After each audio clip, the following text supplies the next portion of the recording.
তেমন একজন বাংলাদেশের অমুসলিম হিন্দু ভাই যার সঠিক ধারণা আছে, যিনি একজন প্রকৃত সনাতনী, রামকৃষ্ণের আদর্শে বিশ্বাসী, স্বামী বিবেকানন্দজির আদর্শে বিশ্বাসী। হে তরুণ যুবকেরা, তার নাম হলো মিস্টার নকুল কুমার বিশ্বাস। আমি এই কবিতাটা বারবার আপনাদের মাঝখানে বলেছি, আজও বলে যাচ্ছি। এই ওয়াসিম সরকারদের মতো মানুষদেরকে উদ্দেশ্য করে তিনি লিখেছেন, হে দুনিয়ার মানুষ শোনো, যারা কোরআনের বিরুদ্ধে শত্রুতা করো, তোমাদের কোরআনের প্রতি কতটা জ্ঞান তোমাদের আছে তোমরা জানো না। কোরআনের সীমা পরিসীমা, যদি আগুন লেগে ধ্বংস হয়ে যায়, ধ্বংস হয়ে যায় পৃথিবীর সব বইয়ের দোকান, তবু বিশ্ব থেকে হারাবে না পবিত্র কোরআন। জোরে হবে না? করবে কেমন করে কোরআন ধ্বংস আগুনের তেজ, করবে কেমন করে কোরআন ধ্বংস আগুনের তেজ।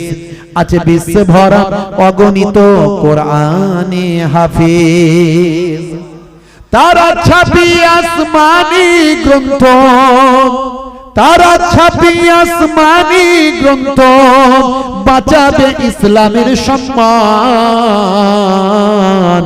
তবু বিশ্ব থেকে হারাবে না পবিত্র কোরআন।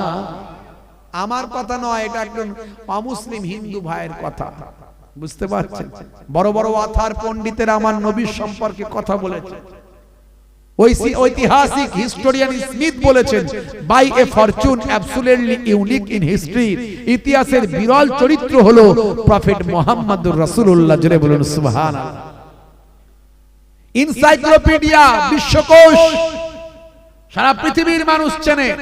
সেই বিশ্বকোষের রাইটার বলছেন, মুহাম্মদ সাল্লাল্লাহু আলাইহি ওয়াসাল্লাম has been the most practical and most successful of all prophets. জোরে বলুন সুবহানাল্লাহ। মুহাম্মদ সাল্লাল্লাহু আলাইহি সাল্লাম একজন অতি বাস্তববাদী এবং অতি সফলকামী, সমস্ত প্রফেটদের থেকে, সমস্ত মনীষীদের থেকে, সমস্ত নবীদের থেকে। জোরে বলুন সুবহান। জোরে হবে না? সেই নবীর সম্পর্কে কত Michael heart, Michael H heart, আপনি গুগল সার্চ করুন পেয়ে যাবেন মাইকেল হার্টের নাম। পৃথিবী বিখ্যাত রাইটার, তিনি একটা গ্রন্থ লিখলেন, গ্রন্থটার নাম হলো দা 100। 100 জন পৃথিবীর সেরা সেরা মনীষীদের নামের তালিকা তৈরি করলেন, তাদের শর্ট বায়োগ্রাফিক্যাল অ্যাকাউন্ট, তাদের শর্ট লাইফ হিস্ট্রি তিনি তুলে ধরলেন তার গ্রন্থে। তিনি চিন্তা করলেন, আমি 1 নম্বরে কার নাম দেব? হে তরুণ যুবকেরা, হে আমার বন্ধুরা, শুনে রেখে দিন বাবা, জেনে রেখে দেন। তিনি চিন্তা করলেন, আমি 1 নম্বরে কার নাম দিয়ে শুরু করব? কারণ সবাই তো পৃথিবীর বা আমার বিখ্যাত বিখ্যাত মনীষী। আমি 100 জন মনীষীর নামের লিস্ট, নামের তালিকা তৈরি করেছি। 1 নম্বরে কার নামটা আমি দেব?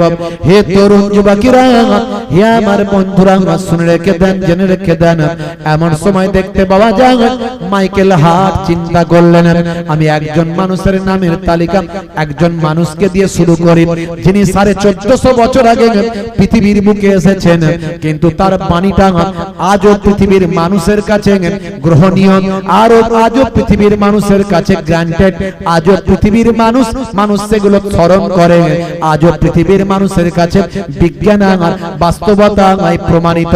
1450 বছর আগে যিনি এসেছেন, তার একটা কথাও আজকে অবৈজ্ঞানিক, অবাস্তবিক বলে কেউ প্রমাণ করতে পারে না। এমন মানুষকে আমি পেয়েছি, সেই মানুষটার নাম দিয়ে প্রথম শুরু করি, মাইকেল হার্ট। 100 জন সেরা সেরা মনীষীর নাম লিপিবদ্ধ করেছিলেন দা 100-এ। তার মধ্যে 1 নম্বরে নামটা আছে আপনার আমার নবীর জনাবি মুহাম্মদ সাল্লাল্লাহু আলাইহি ওয়াসাল্লাম। জোরে হবে না? সেই নবী আপনাকে আমাকে সৎ অনেস্ট মানুষ বানানোর জন্য কত কষ্ট করেছেন।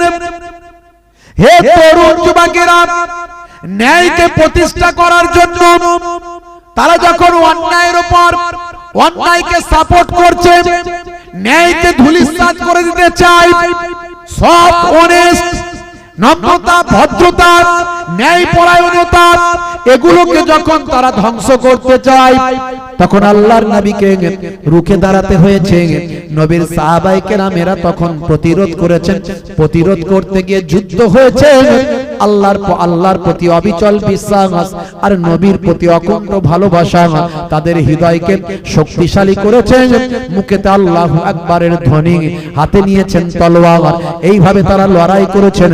আল্লাহর ইচ্ছায় তারা অল্প হলেও আল্লাহ তাদের বিজয়টা দান করিয়েছেন।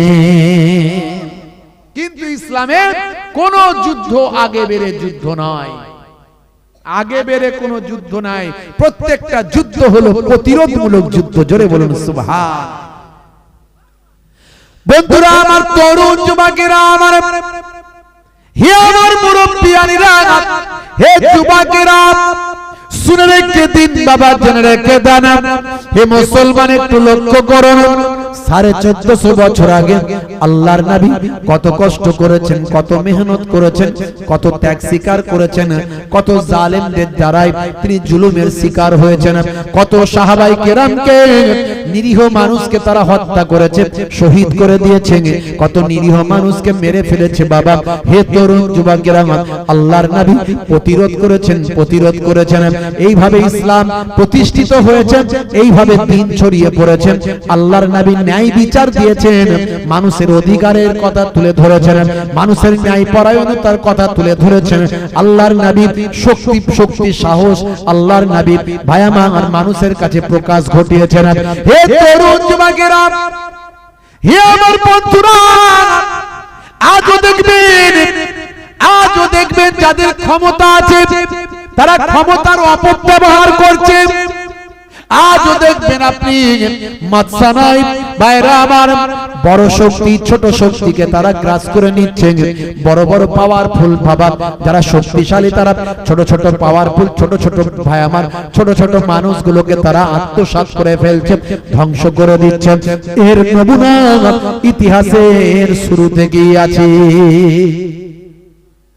ভেনেজুয়েলা বলে একটা দেশ আছে, আফ্রিকার একটা দেশ। ভাইরা আমার, ভেনেজুয়েলা বলে একটা দেশ আপনারা দেখেছেন গত দুদিন আগে। হে তরুণ যুবকেরা, আমেরিকা এই দেশটায় আক্রমণ করেছে। আমেরিকা এই দেশটায় আক্রমণ করে ভেনেজুয়েলাকে পতন ঘটিয়েছে। ভেনেজুয়েলার প্রেসিডেন্ট মাদুরাইকে তারা বায়ামার এবং তার স্ত্রীকে বায়ামার গ্রেফতার করেছে। হে যুবকেরা, একজন স্বাধীন দেশের স্বাধীন রাষ্ট্রনায়ককে অন্যায়ভাবে নিজের ক্ষমতা থাকার কারণে তাদেরকে এভাবে বায়ামার অ্যাটাক করা, এভাবে একটা দেশকে ধ্বংস করা, এভাবে একটা দেশের প্রেসিডেন্টকে বন্দী করা, এটা গণতন্ত্রের বাইরে, এটা সংবিধান বহির্ভূত কাজ। কিন্তু পৃথিবীর সবাই এখন চুপ করে আছে। আমেরিকা করেছে, তাই পৃথিবীর দাদা করেছে না? দাদার ক্ষমতা আছে, দাদা করেছে। বুঝতে পারছেন? এইটা চলতে শুরু করেছে। একদিকে আমরা দেখেছি ভাইরা আমার, ওই মধ্যপ্রাচ্যের জালেমেরা একটা ছোট্ট মুসলিম দেশ, তাদের 70,000 মানুষকে তারা শহীদ করে দিয়েছে। আপনারা জানেন, যার ক্ষমতা আছে ক্ষমতার অপব্যবহার। রাশিয়া ইউক্রেনের কথা আপনারা জানেন।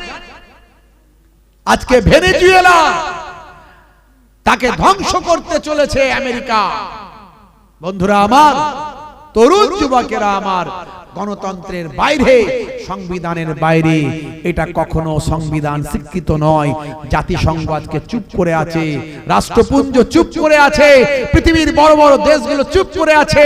কিন্তু একটা দেশের সঙ্গে আরেকটা দেশের যখন গোলামি করছে না, ভেনেজুয়েলা চোখে চোখ রেখে কথা বলতো মাদুরাই ভাই আমার। ভেনেজুয়েলার প্রেসিডেন্ট, একটা ছোট্ট দেশ, স্বাধীন দেশ, স্বয়ং সম্পূর্ণ দেশ, সে যখন চোখে চোখ রেখে আমেরিকার সঙ্গে কথা বলতো, আমেরিকার বরদাস্ত করলো না।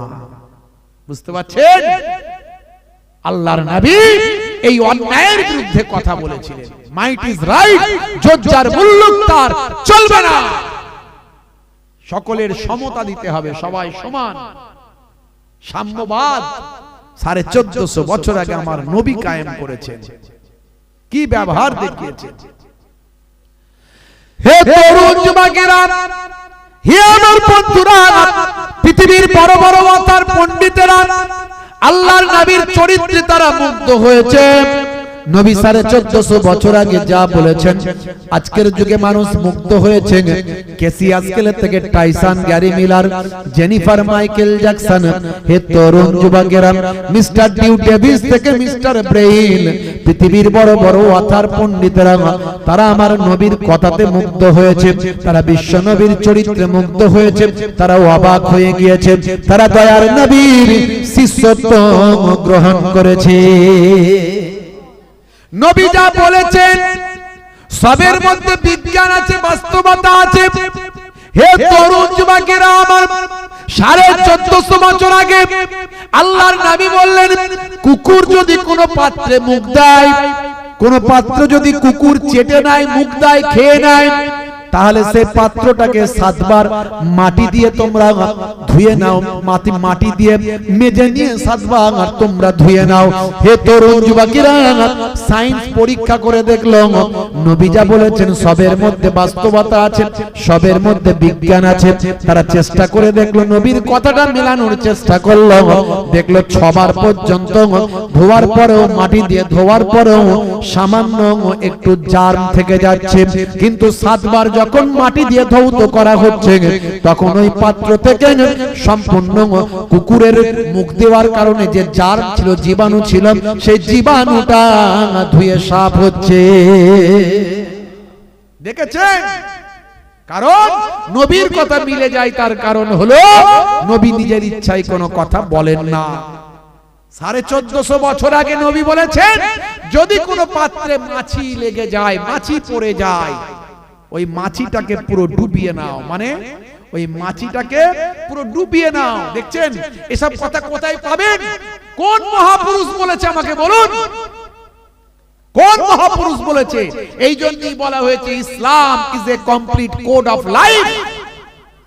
ইসলাম হলো আপনার পরিপূর্ণ জীবন ব্যবস্থা। কেমন করে খাবেন, কেমন হাসবেন, কেমন শোবেন, কেমন বসবেন, পেচ্ছাপটা কেমন ভাবে করবেন, পায়খানায় কেমন ভাবে যাবেন, কিভাবে ধৌত করবেন, কিভাবে পেচ্ছাপ করে পবিত্র হবেন, কিভাবে কাপড় ধোবেন, কিভাবে জামা কাপড় পরবেন, কিভাবে মাথাটা আঁচড়াবেন, হাদিসের মধ্যে পাবেন বাবুত তারাজ্জুল। বাবুত তারাজ্জুল অর্থাৎ মাথা আঁচড়ানোর অধ্যায়, নবী সেটাও বলেছেন কোন দিক থেকে আঁচড়াবে, কিভাবে আঁচড়াবে, সব নবী জানিয়েছেন। জোরে বলুন সুবহানাল্লাহ। মাছি যদি কোন পাত্রে পড়ে যায়, নবী বলছেন পুরো মাছিটাকে ভালো করে ডুবিয়ে নিয়ে তুলে নাও, যদি ওই পাত্রের তোমাকে খাবারটা খেতে হয়। সায়েন্স বলল, দেখি তো কি আছে। 1450 বছর পার হয়ে গেল।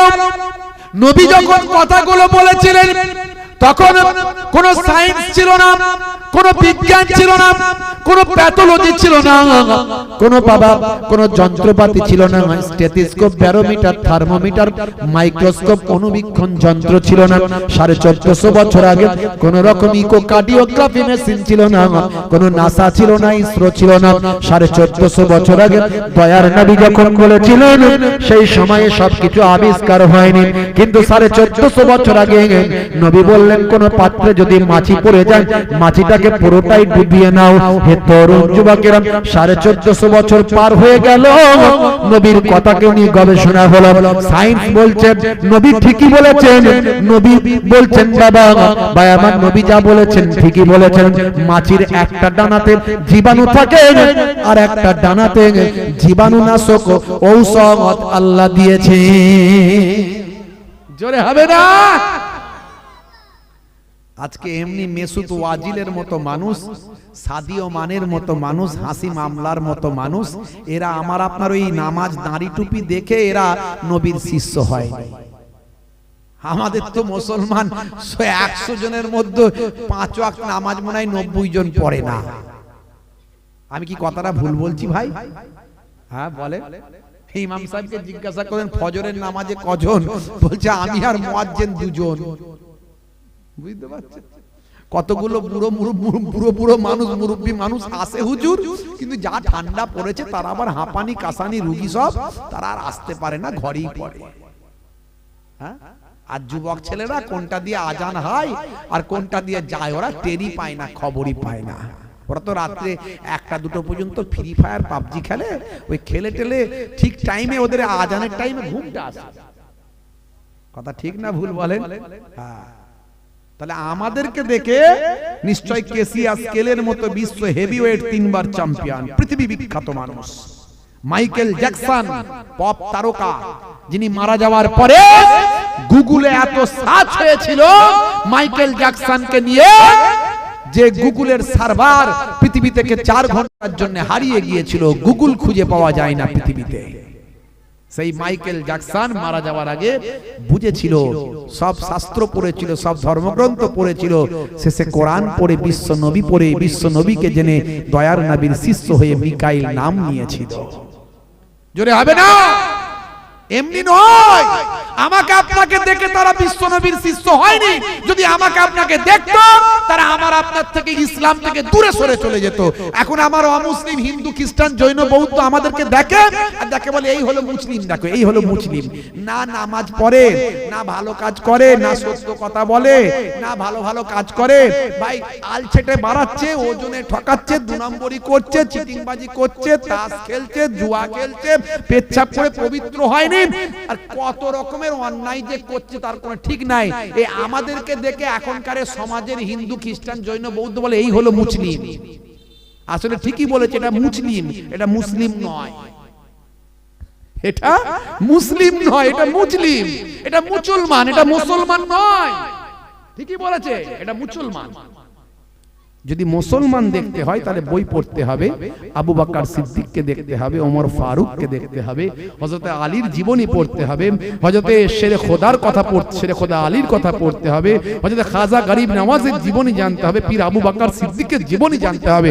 ওরা হচ্ছে মুসলমান। তা বলে আমি সবাইকে খারাপ বলছি তা নয়, এমন সমাজে অনেক ভালো মানুষ আছে, নাই তা নয়। ভাইরা আমার, তরুণ যুবকেরা, হে তরুণ যুবকেরা, হে আমার বন্ধুরা, শুনে রেখে দিন বাবা, জেনে রেখে দেন, হে মুসলমান, আমার আপনার নবী কতটা কষ্ট করেছেন এই সততা, নম্রতা, ভদ্রতা, এই ন্যায়পরায়ণতা, এই ভাই আমার অন্যায়ের বিরুদ্ধে ভাই আমার রুখে দাঁড়ানো, অন্যায়ের বিরুদ্ধে প্রতিবাদ করা, সারা পৃথিবীর মানুষকে শান্তি বজায় রাখা, একটা সৎ অনেস্ট একটা মানুষের জীবন চরিত্র তৈরি করা, এই ভাই আমার পৃথিবীর মানুষকে শান্ত রাখা, এর জন্য নবী আমার কতটা ত্যাগ স্বীকার করেছেন। আপনার মাথায় ঢুকিয়ে দিয়েছে মিডিয়া, এই মুসলমানরাই তো সবচেয়ে খারাপ কাজ করছে, অন্যায় কাজ করছে। হ্যাঁ, ঢুকিয়ে দিয়েছে না, দেয়নি? বলছে তত অন্যায় নাকি মুসলমান লিপ্ত।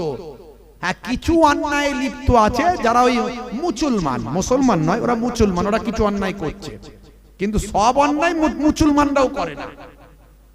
পৃথিবীতে সবচেয়ে বেশি হত্যাকারীদের তালিকা যদি দেখেন, মুসলমানদের নাম পাবেন না। এই ভারতবর্ষে তো মোগলরা আপনার ওই কি বলে সুলতানরা রাজত্ব করেছে প্রায় 800 বছর, কম বেশি 800 বছর রাজত্ব করেছে, কিন্তু আপনি তালিকায় পাবেন না, লক্ষ লক্ষ মানুষকে হত্যাকারীদের তালিকায় এই মোগল সুলতানদের নাম পাবেন না। তারাও যুদ্ধ করেছে, মানুষকে বাঁচিয়ে রাখার চেষ্টা করেছে, যুদ্ধ করেছে, যুদ্ধের ময়দানে যুদ্ধে লড়াই করে সুকৌশলে জেতার চেষ্টা করেছে। কিন্তু হিটলারকে আপনি যদি দেখেন, হিটলারের ইতিহাস যদি পড়েন দেখবেন লক্ষ লক্ষ মানুষকে হত্যা করেছে। মুসোলিনি আপনি যদি পড়েন, মুসোলিনির কথা পাবেন আপনি। আপনি মাও সেতুং এর কথা যদি পড়েন পাবেন আপনি।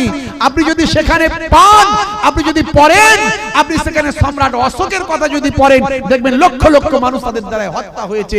এরকম পৃথিবীতে অনেক আছে, কিন্তু মুসলমানের নাম আপনি সেভাবে পাবেন না। আপনি ভাই আমার ওই যে কি বলবো আরো সব অনেক চেঙ্গিস খান থেকে শুরু করে আরো অনেক আছে, এরা কেউ মুসলমান ছিল না। এই ভারতবর্ষের ইতিহাস থেকে দেখুন আপনি, গান্ধীজিকে যে হত্যা করেছে মুসলমান নয়, নেতাজিকে যে মারার চেষ্টা করেছে মুসলমান নয়, আপনি ইন্দিরা গান্ধীকে যে হত্যা করেছে মেরে ফেলেছে মুসলমান নয়, রাজীব গান্ধীকে যে মেরেছে মুসলমান নয়।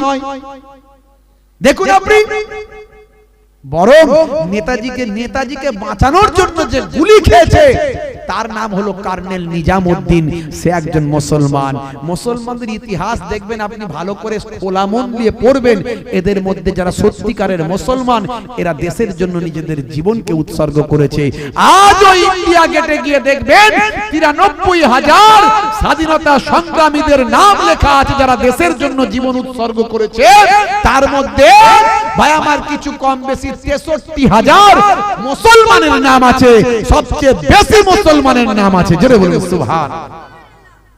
এই মুসলমানদের দেশপ্রেম নবী শিখিয়েছে। হুব্বুল ওয়াতানে মিনাল ঈমান, দেশপ্রেম হলো ঈমানের অঙ্গ। আমরা এগুলো ভালো করে বলতে পারি না, আমাদের ছেলেরা বলতে পারে না, কারণ শিক্ষা দীক্ষা একটু কম। আগের থেকে বেড়েছে কিন্তু শিক্ষা দীক্ষা একটু কম, আমরা ভালো করে ফেনিয়ে ফুনিয়ে বলতে পারি না। বুঝতে পারছেন? বলতে হবে বাবা। সোশ্যাল মিডিয়াকে ওই শুধু ফ্রি ফায়ার আর পাবজি খেলে সময় কাটালে হবে না, সোশ্যাল মিডিয়ায় এগুলো লিখতে হবে। গণতান্ত্রিক পদ্ধতিতে সংবিধানকে মান্যতা দিয়ে সুন্দরভাবে পোলাইট ভাষায় বুদ্ধিমত্তার সঙ্গে ভালো করে মানুষের কাছে পৌঁছাতে হবে। কোনো গাল মন্দ খারাপ অশ্লীলতা এইভাবে কোনোদিন জয় হয় না। হিংসাকে হিংসা দিয়ে জয় করা যায় না, হিংসাকে প্রেম দিয়ে জয় করতে হয়। ভালো করে বুঝতে হবে বাবা আমার, না হলে আপনি টিকতে পারবেন না। আপনাকে ঐক্যবদ্ধ হতে হবে। আপনি কতটা পেছাবেন? পিছিয়ে পিছিয়ে তো দেওয়ালে পিঠ থেকে গেছে, এবার সময় এসেছে রুখে দাঁড়ানোর। কিন্তু রুখে দাঁড়ানো মানে কি? লড়াই করবেন, মারপিট করবেন না। একত্রিত হবেন, ঐক্যবদ্ধ থাকবেন, অন্যায়ের বিরুদ্ধে কথা বলবেন, আপনার কলম দিয়ে কাজ করবেন। আইন আছে, প্রশাসন আছে, কোর্ট আছে, পুলিশ আছে, থানা আছে।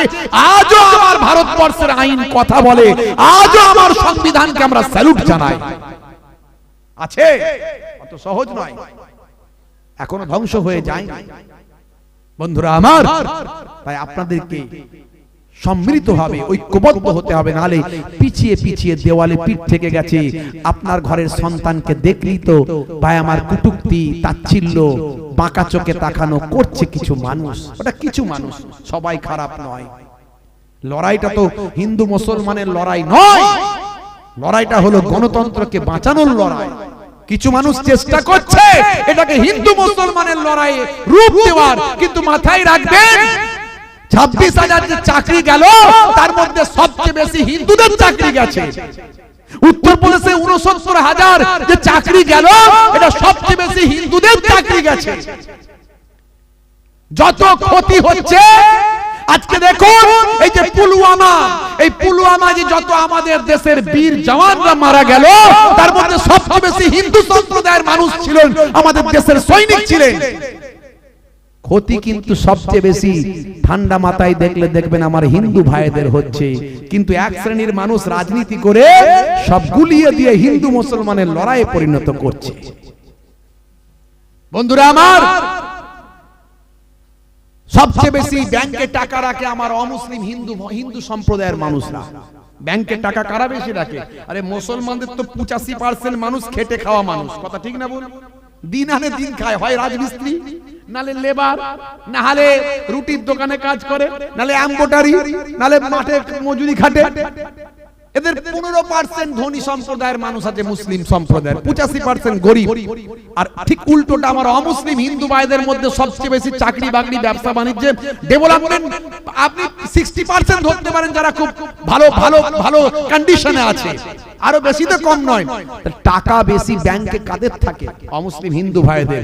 এই নীরব মোদি, এই মোদি, সেই মোদি দেশের টাকাগুলো মেরে নিয়ে চলে যাচ্ছে, এই ঋণগুলো মকুব হচ্ছে, কাদের ঘাড়ে যাচ্ছে? সব বেশিরভাগই হিন্দু ভাইদের ঘাট দিয়ে যাচ্ছে। বুঝতে হবে তো, মাথাটা খুলতে হবে তো। আর এইগুলো বললেই কিছু মানুষের শত্রু হবে মোহেবুল্লাহ হুসাইনি। রাস্তায় বিপদে পড়বো, কেউ পাশে দাঁড়াবে না। কথা ঠিক না ভুল বলেন? কিন্তু বাপ বলতেই হচ্ছে দেশের স্বার্থে, আমার সংবিধানকে বাঁচানোর স্বার্থে, আমার দেশকে রক্ষা করার স্বার্থে, আমার বি.আর. আম্বেদকরের সেই ভাই আমার যে আমাদের রক্ষা কবচ, তিনি ভারতবর্ষের আত্মা তৈরি করে দিয়েছেন। দেখুন সারা ভারতবর্ষের বিভিন্ন জায়গায় দেখুন শান্তিতে নাই। মণিপুরের দিকে তাকিয়ে দেখুন, তামিলনাড়ুতে তাকিয়ে দেখুন, আপনি এদিক ওদিক করে তাকিয়ে দেখুন, ভাইরা আমার শান্তিতে কিন্তু নাই। আজকে শিখেরা সেখানে তারা বিদ্রোহ তৈরি করছে, তারা নাকি আবার আলাদা নাকি তারা চায়, নানা রকম খালিস্তান চায়, চায়। মণিপুরীরা সেদিকে সেখানে তৈরি হয়ে গেছে, এদিকে চাকমারা এই চাকমাকে মেরে ফেলার পর চাকমারা ক্ষিপ্ত হয়ে উঠেছে, ওদিকে আদিবাসীরা তারাও ক্ষিপ্ত হয়ে উঠছে। আস্তে আস্তে দেখুন কোন দিকে যাচ্ছে। ভারতবর্ষের ভবিষ্যৎ কিন্তু এভাবে চলতে শুরু করলে কিন্তু খারাপের দিকে আগামী দিন যাবে। যা ইতিহাস আমরা পড়েছি সেই ইতিহাসের আবার পুনরাবৃত্তি কিন্তু ঘটে না যায়, সে নিয়ে ভয় পাচ্ছি আমরা। কেউ বাঁচবো না, এতে কেউ ভালো থাকবো না। এই জন্য আমরা কথাগুলো বলছি। শুভবুদ্ধি সম্পন্ন মানুষকে বুঝতে হবে এবং কথা বলতে হবে, চুপ করে থাকার আর সময় নাই বাপ। হে তরুণ যুবকেরা, আমি আমার দ্বীনের কথা বলবো, আমি আমার ইসলামের কথা বলবো, এটা আমার নৈতিক দায়িত্ব।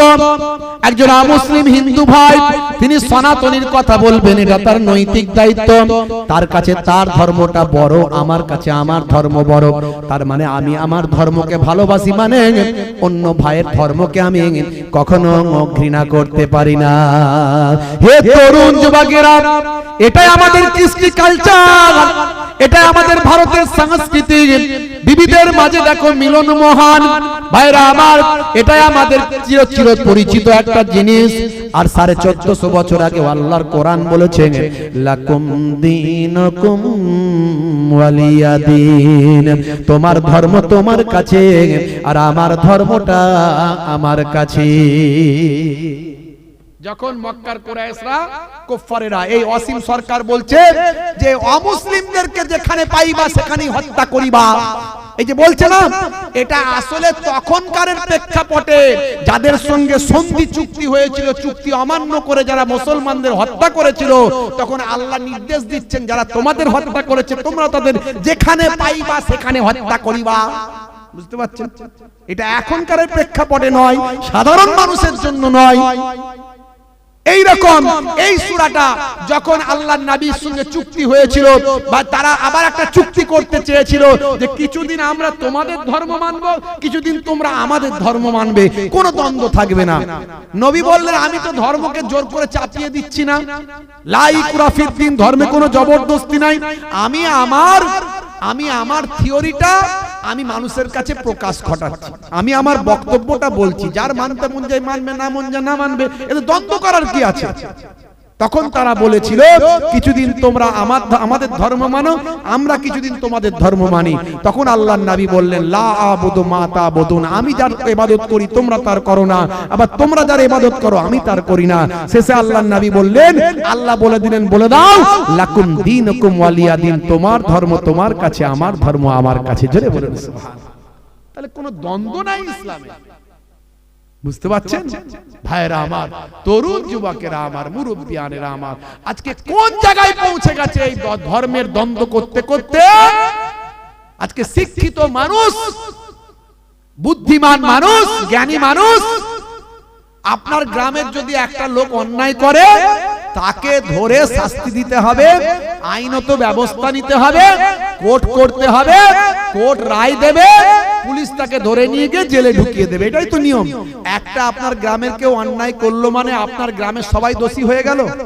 যারে বলে বাংলাদেশে যারা দীপু দাসকে হত্যা করেছে, যাকে নির্মমভাবে মেরেছে, আমরাও তার প্রতিবাদ করেছি।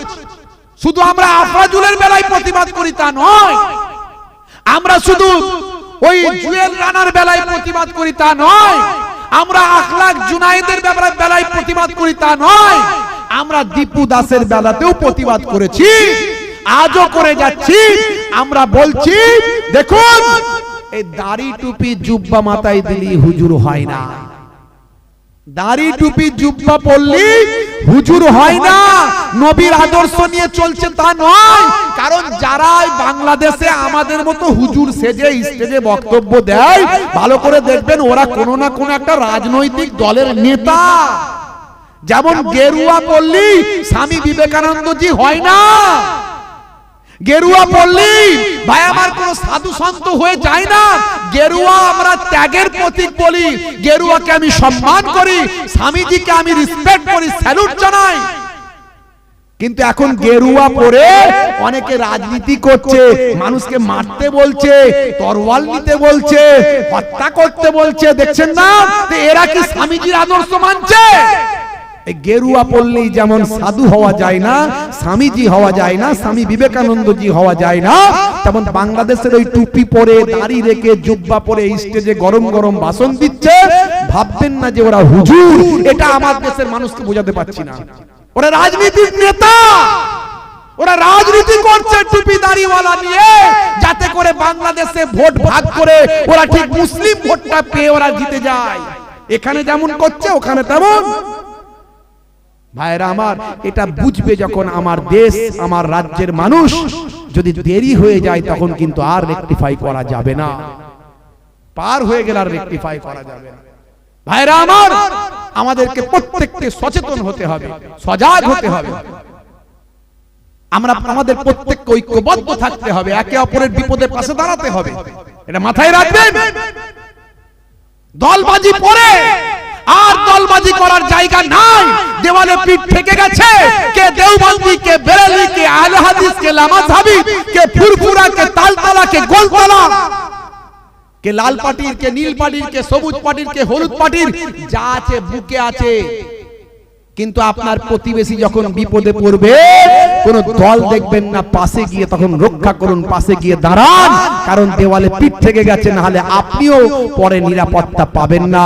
এখন আর ফারিস্তা আসবে না, সেই ঈমানি শক্তি আমাদের নাই যে ফারিস্তা আল্লাহ পাঠাবেন। তবে এখনো আল্লাহ আমাদের হেফাজত করছেন, আল্লাহ আল্লাহ করি বলে। সেই ঈমানি শক্তি যদি আমাদের থাকতো, আজও ফারিস্তা পাঠাতো। আপনি নামাজি হয়ে যান, আপনি নবীর সুন্নত ওয়ালা হয়ে যান। পাকাল মাছ দেখবেন কাদায় থাকে, থাকে না? থাকে না? গায়ে কাদা লাগে কি? লাগে না। আপনি পবিত্র হন না, কে খারাপ কে মন্দ দেখার দরকার নাই। আপনি আজ থেকে ঠিক করুন, আমি মিথ্যা কথা বলবো না, আমি চিটিংবাজি করব না, আমি ওজনে ঠকাবো না, আলছেটে বাড়াবো না, আমি মানুষের ক্ষতি করব না, আমি আমার মুখ দিয়ে কাউকে দুঃখজনক কথা বলবো না, আমি নামাজ ছাড়বো না, রাসূলের সুন্নাত ছাড়বো না, আমি আমার মতো চলি। দেখুন আপনার দোয়াটা আল্লাহর আরশে কবুল হয়ে যাবে। কিতাবের মধ্যে আছে মাল্লাহুল মাওলা ফালাহুল কুল। বান্দা যখন আল্লাহর হয়ে যায়, কুল মাখলুকাত তার গোলাম হয়ে যায়। আল্লাহর গায়েবী মাদাদ আছে। নবীর যুগে ফেরেশতা এসে নবীকে সাহায্য করতেন, নাহলে নবীর দ্বারা সম্ভব ছিল না। একজন মানুষ, ওনলি ওয়ান ম্যান আর্মি, একজন ব্যক্তি সারা আরবকে পরিবর্তন করলেন, তারপরে সারা আরব থেকে সারা বিশ্বে ছড়িয়ে গেল। আজকে সেই বার্তা চলছে। যদিও আমরা সব মুসলমান ঠিক মতো নবীর আদর্শ মানতে পারি না, কিন্তু কিছু মানুষ তো মানার চেষ্টা করি। অন্তত 40%, 50%, 60%, 70% তো মানার চেষ্টা করি। আজও দেখবেন কোন নামাজি দাড়িওয়ালা জুব্বাওয়ালা মানুষকে মদের দোকানে লাইন লাগাতে দেখবেন না, পাবেন? পাবেন না। আজও দেখবেন রমজান মাসে আমাদের ঘরের ছেলেগুলো সব ভালো হয়ে যায়। অন্য সময় একটু গন্ডগোল করলেও, একটু পাপ, একটু অপরাধ, অন্য গন্ডগোলে রমজান মাসে দেখবেন সব সৎ হয়ে যাচ্ছে। এর দ্বারা তো কিছুটা কাজ হচ্ছে, শুধু রমজান মাসে হলে হবে না, 12 মাস হতে হবে। হে তরুণ যুবকেরা, হে আমার বন্ধুরা, শুনে রেখে দিন বাবা, জেনে রেখে দেন, আপনি যদি আল্লাহ ওয়ালা হয়ে যান আপনার জীবনটা বদলে যাবে। হে তরুণ যুবকেরা, হে আমার মুরব্বিয়ানেরা, শুনে রেখে দিন বাবা, জেনে রেখে দিন বাবা, এটা আমাদের নবীর কাছ থেকে পাওয়া। নবীর যারা প্রকৃত অনুসারী হবেন, আমার আল্লাহ গায়েবী মাদাদ তাদেরকেও দেবেন। হে যুবকেরা, এক সময় দেখা যায় ভাইরা আমার, তরুণ যুবকেরা মদিনা শরীফকে ধ্বংস করার চক্রান্ত করছে। ওই কুফারে কুরাইশরা তারা কিন্তু বারবার যুদ্ধ করেছে, করেছে, তারা নবীকে মেরে ফেলতে চেয়েছেন, নবীকে ধ্বংস করতে চেয়েছেন, বারবার তারা অ্যাটাক করেছেন। নবী আমার দেশ ছাড়া হয়ে গিয়েছিলেন। নবী আমার যখন সঠিকভাবে তিনি তার বক্তব্য, তার বিশ্বাস মানুষের কাছে পৌঁছাতে পারেননি, নবীর শিষ্যদেরকে যখন আঘাতের শিকার হতে হয়েছে, তখন নবী মক্কা ছেড়ে মদিনায় চলে গেছেন। তারপরেও জালেমেরা মক্কা থেকে গ্রুপ করে চক্রান্ত করে আমার নবীকে আঘাত করার চেষ্টা করেছে। বারবার নবীকে প্রতিরোধ করতে হয়েছে। প্রতিরোধ করতে গিয়ে বদর হয়েছে, ওহদ হয়েছে, ভায়ামাঙ্গার খন্দকের যুদ্ধ। খন্দকের যুদ্ধ মানে মাটি খনন করে একটা গার্ড ওয়াল করা। হে তরুণ যুবকেরা, আল্লাহর নবীর সঙ্গী কম, সঙ্গী সাথী কম, আল্লাহর নবীর ভাই আমার সাহাবায়ে কেরামেরা কম, প্রতিরোধকারী কম। তাই আল্লাহর নবী সালমান ফারসি রাদিয়াল্লাহু তাআলা আনহুর পরামর্শ অনুযায়ী নবী আমার একটা পরিখা খনন করার নির্দেশ দিলেন। মাটি খনন করে একটা গার্ডওয়াল করার চেষ্টা ভাই আমার নির্দেশ দিলেন। হে তরুণ যুবকেরা, হে আমার মুরব্বিয়ানেরা, কিছু কম বেশি প্রায় 1000 মানুষ মাটি খননের কাজটা করছেন।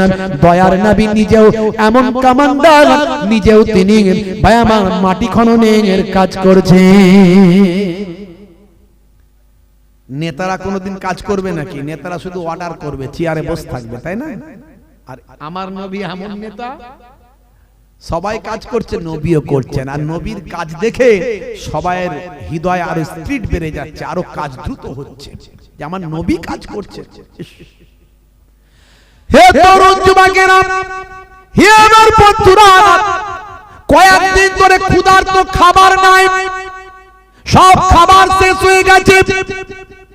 কয়েকদিন ধরে ক্ষুধার্ত অবস্থায় আছেন। আল্লাহর নবী, আল্লাহর রাসূল মাটি খননের কাজ করছেন। বাবা, এমন সময় কয়েকদিন ধরে নবী আমার ক্ষুধার্ত আছেন, অনেকেই ক্ষুধার্ত অবস্থায় আছেন, তাদের খাবার নাই, খাবার সব শেষ হয়ে গেছে। খাবারের যত ভাই আমার খাবারের উপকরণ তাদের শেষ হয়ে গেছে। নবী আমার মাটি খননের কাজ করছেন। এমন সময় দেখতে পাওয়া যায় একজন সাহাবী এসে বললেন, ইয়া রাসূলুল্লাহ, ওয়া হাবিবাল্লাহ, একটা বিশাল বড় পাথর বেরিয়ে এসেছে, সেই পাথরটাকে আর খনন করা যাচ্ছে না। অনেকেই চেষ্টা করলেন, সেই পাথরটাকে খনন করে তোলা যাচ্ছে না। এমন সময় আল্লাহর নবী বসে বসে মাটিটা খনন করছিলেন। সেই সময় সাইজ করছিলেন, করতে করতে নবী আমার যখন উঠে দাঁড়ালেন, দেখা যায় আল্লাহর নবীর পেটেতেও পাথরটা বাঁধা আছে।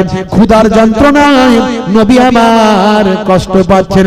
সেই সময় আল্লাহর নাম নিয়ে উঠলেন নবী আমার, কোদালটা নিয়ে গেলেন, ভাই আমার আল্লাহর নাম নিয়ে ওই পাথরের উপর একটা আঘাত করলেন। আল্লাহর কুদরতি ক্ষমতা হয়, পাথরটা চূর্ণ বিচূর্ণ হয়ে গেল।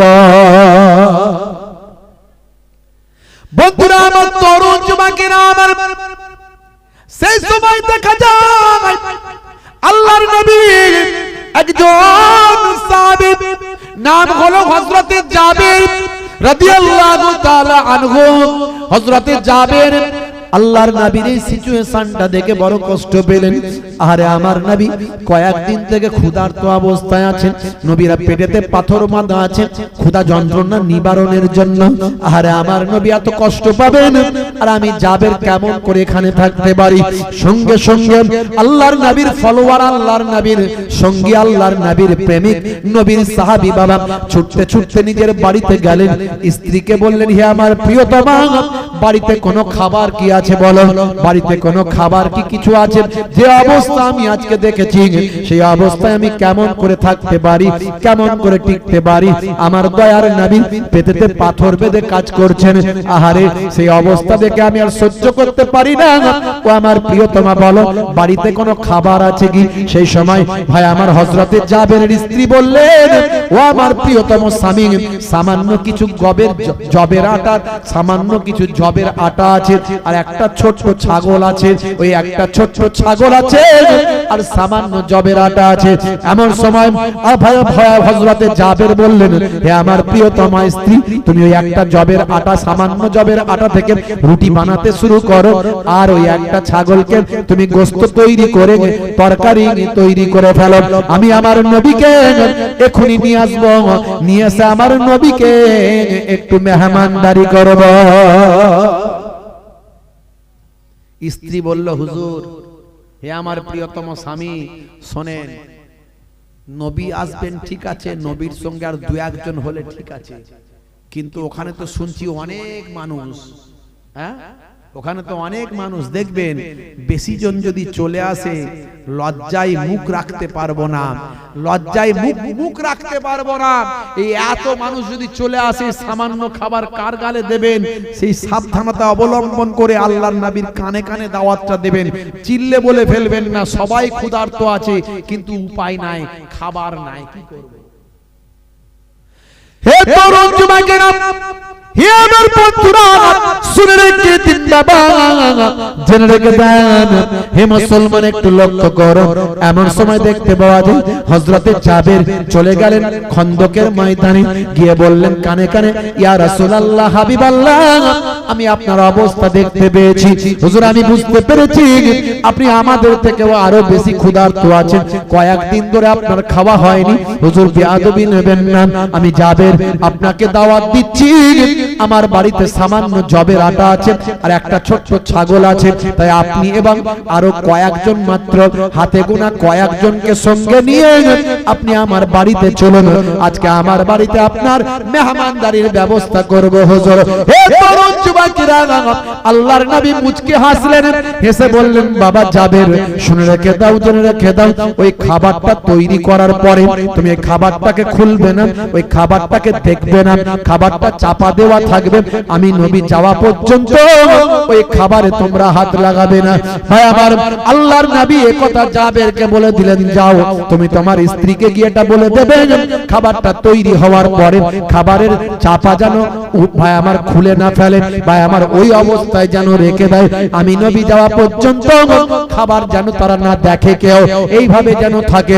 এই বলে নবী আমার মুচকে হেসে যত মানুষ কাজ করছিলেন প্রায় 1000 মানুষ, সবাইকে বললেন বাবারা, তোমরা বড় ক্ষুধার্ত অবস্থায় আছো, কয়েকদিন থেকে তোমাদের খাওয়া হয়নি, চলো চলো, জাবের আমাদের দাওয়াত দিয়েছে, চলো বাবা আজকে সবাই আমরা জাবেরের ঘরে মেহমান হয়ে যায়। জোরে হবে না? হযরতে জাবের রাদিয়াল্লাহু তাআলা আনহুর হার্টবিট তখন হাই পিকআপ চলছে, হার্টবিট, বলে এ আল্লাহ কি করতে গেল আর কি হয়ে গেল, সর্বনাশ, নবী বলে দিয়েছেন এত মানুষ যাবে, খাবোটা কি? আল্লাহর নবী জাবেরকে দেখে বললেন, বাবা জাবের, চিন্তা করো না, ভয় পেও না, আমি যা বললাম সেটা করো, যাও চলে যাও, তুমি হাঁড়ি খুলবে না আর ওই খাবারের পাত্র দেখবে না, যে অবস্থায় আছে সে অবস্থায় চাপা দিয়ে রেখে দেবে। বুঝতে পারছেন? আল্লাহর নবী বললেন, বাবারা হাত মুখ ধুয়ে নাও, চলো জাবেরের বাড়িতে গিয়ে আজকে আসুদা করে তোমরা খাবে, কয়েকদিন ক্ষুধার্ত অবস্থায় আছে। হযরত জাবের থরথর করে কাঁপছেন, হৃদয়টা কম্পন করছে, আল্লাহ কি হবে, আল্লাহ ইজ্জতের মালিক আল্লাহ। এই বলে বাড়িতে গিয়ে তার স্ত্রীকে বলেন, নবী যখন বলে দিয়েছেন চিন্তা নাই, এই অবস্থায় রেখে দাও। আল্লাহর নবী গেলেন, গিয়ে নির্দেশ দিলেন, এই শোনো জাবের, তোমরা কেউ ওই হাড়ি খুলবে না, শুধু হাড়ির চাপাটা একটু ঢিলে করে হাতটা গলিয়ে দিয়ে সেখান থেকে তোমরা তরকারি তুলতে থাকবে আর সেখান থেকে তোমরা রুটিটা সেখান থেকে নিতে থাকবে, এইভাবে তোমরা কেউ দেখবে না, হাড়ির মুখ কেউ খুলবে না। ভাইরা আবার কিতাবের মধ্যে দেখতে পাওয়া যায় 1000 মানুষ আসুদা ভরে সবাই খেলেন, তারপরেও যখন হাড়ি খোলা হলো দেখছে যেমনকে তেমনই খাবার আছে। আল্লাহ কবুল করেছেন, আমার আল্লাহ নবীর ওসিলায় করেছেন, কিন্তু আল্লাহওয়ালা মানুষ যদি হয়ে যান, এরকম ছোটখাটো ঘটনা, এরকম টাইপের বা এই ধরনের আরো ছোট ছোট কিছু ঘটনা ওলি আউলিয়াদের কাছ থেকেও ঘটেছে। জোরে বলুন সুবহানাল্লাহ। আপনি আল্লাহর হয়ে যান, আল্লাহ আপনার হয়ে যান। আজ থেকে প্রতিজ্ঞা করুন, প্রতিজ্ঞা করুন, বিশ্ব নবীর শিষ্য হয়ে যাবেন, নবীর তরিকা মেনে চলবেন, নবীর সুন্নতের তাবেদারি করবেন। আজ থেকে প্রতিজ্ঞা করুন।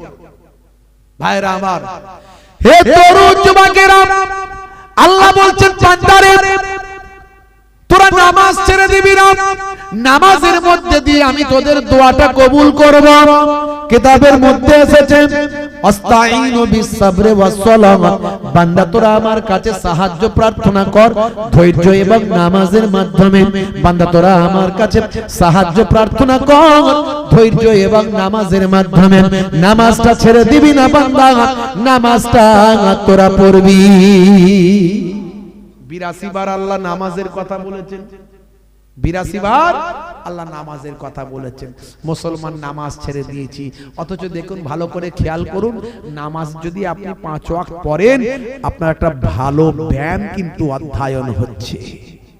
নামাজের মধ্যে একটা ভালো ব্যায়াম আছে, আপনাকে আর ব্যায়াম করার জন্য ছোটাছুটি করতে হবে না। যদি আপনি নামাজটা ঠিকঠাক সুন্দরভাবে নবী যেমন ভাবে শিখিয়েছেন যদি পড়েন, নামাজ পড়তে গেলে আপনাকে 5 বার ওযু করতে হচ্ছে।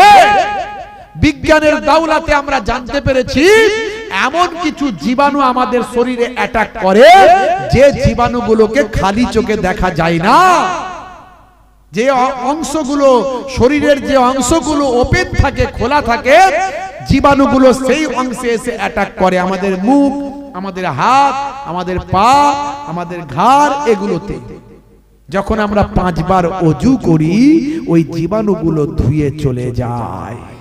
শুধু তাই নয়, যখন আপনি ওযু করছেন, আপনারা মেসেজ করছেন, দেখবেন পানি নিয়ে এইভাবে হাতে দিচ্ছেন, মেসেজ করছেন, দিচ্ছেন, মেসেজ করছেন, মুখে দিচ্ছেন, মেসেজ করছেন।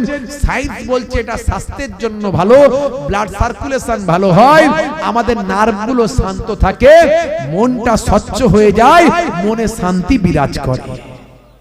তাহলে দেখছেন নামাজ পড়লে তার মধ্যে কত উপকারিতা আছে। কিন্তু আমরা মুসলমান এত কিছু জানার পরেও নামাজ পড়ি না। ভাই নামাজ পড়তে